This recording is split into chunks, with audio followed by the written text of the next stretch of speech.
In this video, we'll be evaluating the limit as x approaches 3 of this rational function. The first thing to notice about this limit is that in the numerator there are 3 radicals. Whenever we have a limit that is indeterminate and it has radicals, we multiply by the conjugate. What is a conjugate of 3 radicals? Well, it's going to be the same terms, except one of them is going to be the same sign, and the other 2 terms are going to have the opposite sign. So in this example, we're going to keep the square root of x minus 2 with the same sign, and we're going to leave the square root of x plus 1 and the square root of x plus 6 with the opposite sign. We're going to multiply top and bottom by this conjugate, and in the denominator, we're going to leave it in factored form.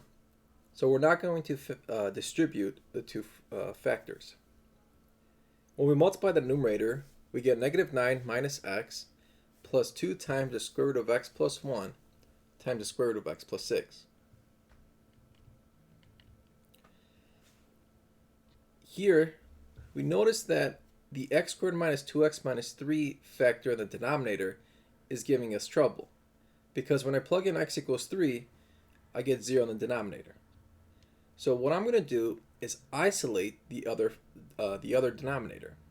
So the square root of x minus 2 minus square root of x plus 1 plus square root of x plus 6 will be in a new limit. And the other limit, it's going to have everything else.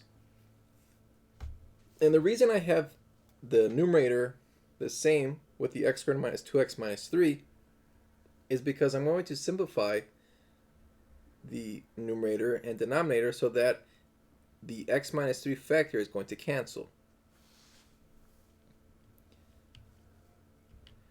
So now with the first limit, I can evaluate it by plugging x equals 3 and get 1/2. And then I'm going to attach the other limit next to it. So the next step, we're going to be working with this limit.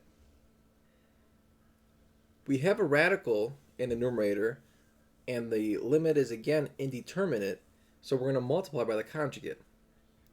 We're going to have 9 and x be positive, and 2 square root of x plus 1 and square root of x plus 6, we're going to keep that as positive.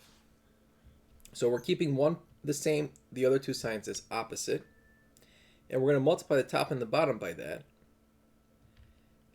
The bottom, we're going to leave it in factored form, and then I'm going to distribute the numerator. So when I distribute the numerator, I get 3x plus 19 and x minus 3. And when I factor the denominator, the x squared minus 2x minus 3 turns into x minus 3 times x plus 1. Notice that they both have an x minus 3 factor, so I can finally cancel that out.